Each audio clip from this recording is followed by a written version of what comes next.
Buongiorno, dobro jutro, guten Morgen, buondì. Chiaramente che il Concilio Vaticano II è il primo che la dite che la fonte d'Eglesie è il popolo di Dio. Tanto è vero che se noi è in che crede, non coventa il plevan, non coventa il vescovo, non coventa il papa, che prima invece era in loro la roba più importante.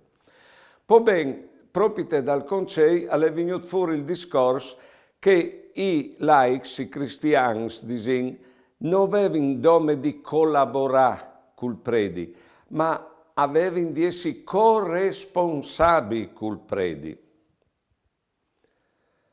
Si diceva che era arrivata l'ora dai laici, ma stando che i predi non mollavano le redini facili, si diceva che l'ora dai laici è des 2 dopo di misdì, quando il plevan al va a dormire.